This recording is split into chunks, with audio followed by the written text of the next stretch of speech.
Welcome back. Opposition leader Umar Ayub Khan साहब इस वक्त स्टूडियोज में हमारे साथ मौजूद हैं। उमर साहब, गुफ्तगू को आगे बढ़ाते हैं। आज वजीर इत्तलात अता तारर साहब भी फ्लोर ऑफ द हाउस, बड़ी तनकीद का निशाना आप लोग की जमात के अंदर इन फाइटिंग का जिक्र हो रहा है, 4 ग्रुप्स बन गए हैं। वकला के हवाले से फवाद चौधरी साहब तो टाइम एंड अगेन ये बात कहते आए हैं कि वकला जो है आप लोग की जो अंदरूनी लड़ाई है वकला की, उसकी वजह से ये जो फैसले हो रहे हैं और गलत फैसले जो नजर आ रहे हैं वो बुनियादी वजह यही है इन फाइटिंग। सो ऐसा ही है। अता तारर साहब क्या पीटीआई का हिस्सा बनना चाह रहे हैं कि इनको इतनी तकलीफ है कि वो ये जिक्र कर रहे हैं?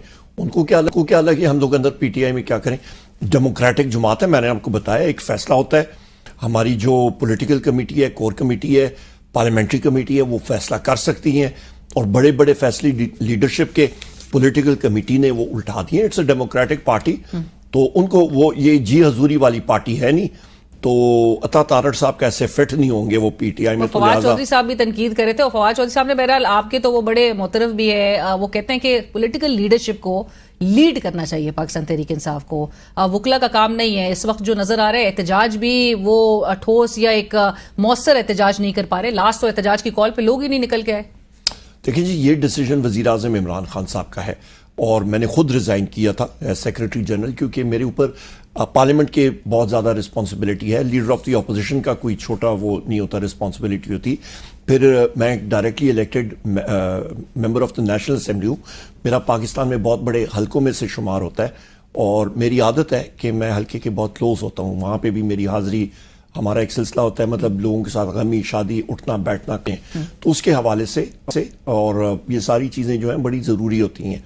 तो लिहाजा मैंने इसलिए रिज़ाइन किया था सेक्रेटरी जनरल और की पोजीशन से 2 बार रिज़ाइन किया था। पहली बार मंजूर नहीं हुआ, दूसरी बार खान साहब से रिक्वेस्ट की थी और बैरिस्टर सलमान अकरम राजा साहब बेहतरीन शख्स है, कॉम्पिटेंट है और वो बड़ा बेहतरीन चलाएंगे इंशाल्लाह पार्टी को। अच्छा, प्रोटेस्ट लोग और वर्कर्स जो है वो बज़ाहिर नजर आ रहा है और लाइक आई सेड कि आप लोग की लास्ट कॉल पे लोग क्यों नहीं निकले?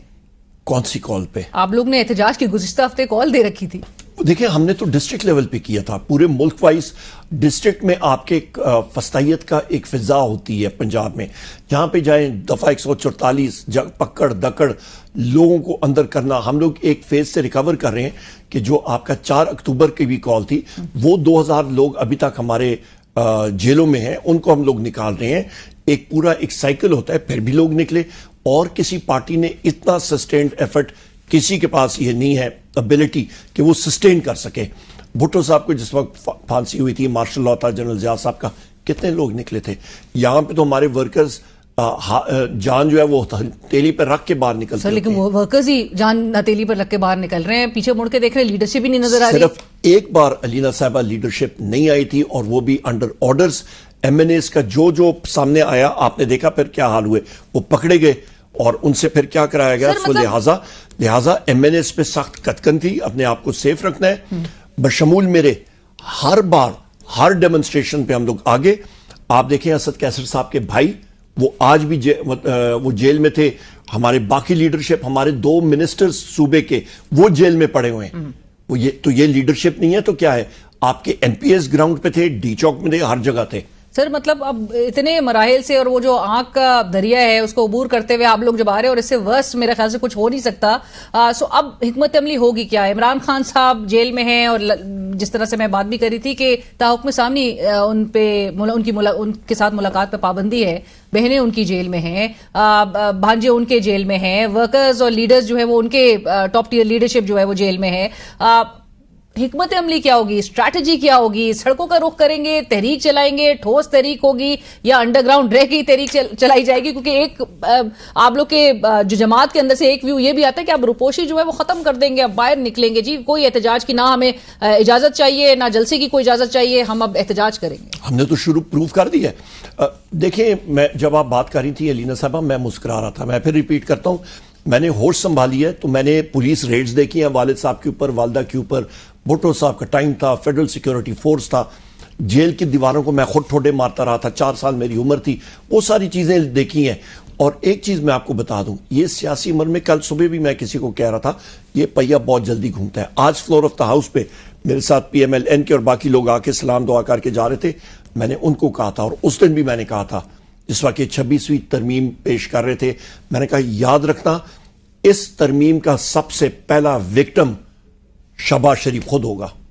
वो तो अभी मुबारकबाद दे रहे हैं 5 लोगों को भी। आप याद रखिएगा, इन्होंने एक सांप को इजाजत दी है, उसको सेफ एंट्री दी है, और यही सांप इनको डसेगा सांप 26वीं तरमीम के जरिए। आप कह रहे हैं कि सांप को एंट्री दी है शहबाज शरीफ साहब ने और वही उनको डसेंगे? बिल्कुल बिल्कुल वो डसेंगे, और सबसे पहली विक्टिम जो होगी वो PMLN होगी और साथ पीपल्स पार्टी होगी। मतलब मौलाना साहब ने तो कहा कि सांप के तो वो जो काला सांप था उसके तो दांत तोड़ दिए गए हैं, उसके जहर निकाल दिया गया है। सांप, काला सांप का तो कर दिए, पर सांप सांप होता है, उसके कोई ना कोई असरात दांत अभी तक हैं, और वो इनको डसेगा, वो डसेंगे। अच्छा उमर साहब, और मैं लास्ट के कुछ मिनट से तो मैं आपका जरूर कमेंट चाहूंगी। और सॉरी मैं बात जी, करना मुकम्मल, देखिए मूवमेंट हमारी होगी ना, हमें किसी की इजाजत की जरूरत है, हम लोग आएंगे, हमारी स्ट्रेंथ है, चाहे वो कोई भी जगह पाकिस्तान की, इंशाअल्लाह ताला पुरअमन एहतजाज होगा, करेंगे जरूर जो हमारा आईनी और कानून। पर जिस रोज ये लेजिस्लेशन पास हो रही थी उमर साहब, उस दिन मौलाना फजल रहमान साहब ने इमरान खान साहब के लिए बाकायदा तौर पे बहुत एक मजबूत आवाज के तौर पे मौलाना साहब जो है वो, और उन्होंने जिक्र किया, उन्होंने कहा कि जिस तरह वो नवाज शरीफ साहब के साथ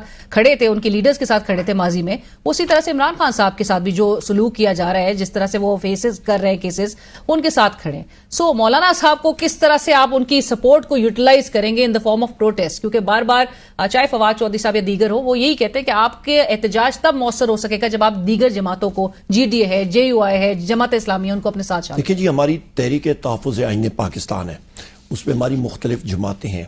अख्तर मेंगल साहब ने उस दिन मुझे साइड पे नोज़ की लॉबी में, उनकी अमानत मैंने फ्लोर ऑफ द हाउस पे रखी, उनका एक एक मैंने कोट किया, और उन्होंने ये कहा था कि वो पाकिस्तान के इस पूरे सिस्टम की सपोर्ट में वो जमहूरी फोर्सेस के साथ है, पर उन्होंने कहा अभी दिल बर्दाश्ता होके मिसिंग पर्सनस की वजह से, बाकी इक़दामात की वजह से, वो उनके लोग बलूचिस्तान में उनसे पूछ रहे हैं कि आपका अभी क्या फ़ायदा यहाँ पे सिस्टम के साथ मतलब मुंसलिक होने का, सो लिहाजा आप लोगों को निकाल रहे हैं। और ये मैं बात बारहा बार कह चुका हूँ, आपका थाकोट से लेके जो कि KP में आपका आता है, बिशाम के साथ ही है, जहाँ से रिवर इंडस जो है दरिया सिंध वो मुड़ता है 90 डिग्री, जाके सीधा आपका बदीन में जहाँ पे ये जाके गिरता है बहरिया अरब में, दाएं तरफ का किनारा आपका दरिया सिंध का, ये सारा का सारा आपके कंट्रोल में सियासी तौर पे नहीं रहा, और यहाँ पे लोगों में बेतहाशा एक तशवीश पाई जाती है,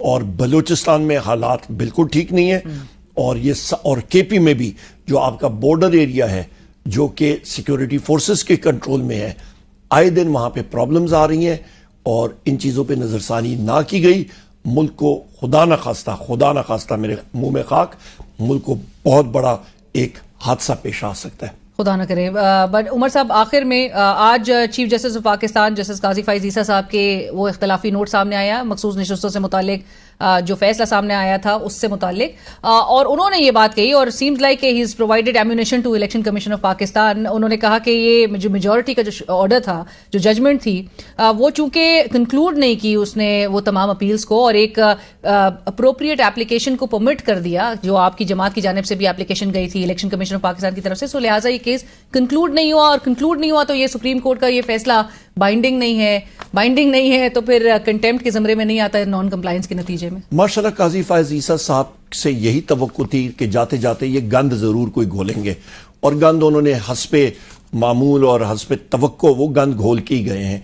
तो इंशाअल्लाह ताला बहुत जल्द चंद दिनों में वो कहीं पे बैठे होंगे तो कॉफ़ी और डोनट उनकी नसीब में होगा, और डोनट ही खाते रहें, उस पर गुजारा करें। चले, thank you so much Umar साहब फॉर ज्वाइनिंग अस, बहुत शुक्रिया आपके वक्त का। Leader of the national assembly Umar Ayub Khan साहब इस वक्त हमारे साथ प्रोग्राम में शामिल थे, और उन्होंने कहा कि पाकिस्तान तहरीक इंसाफ का जो डिसीजन था not to be part of the parliamentary special parliamentary committee जो कि चीफ जस्टिस साहब की तकर्रुर से मुतालिक है, वो इसलिए कि वो उनको चाहते नहीं थे कि इस प्रोसेस को लेजिटिमेसी दी जाए, बट तहरीक शुरू करेंगे, उसका एक बहुत ठोस तहरीक शुरू करने का इंदिया भी दिया है, और इरादा पाकिस्तान तहरीक इंसाफ रखती है। प्रोग्राम में इसी के साथ ही जाएंगे एक ब्रेक की तरफ।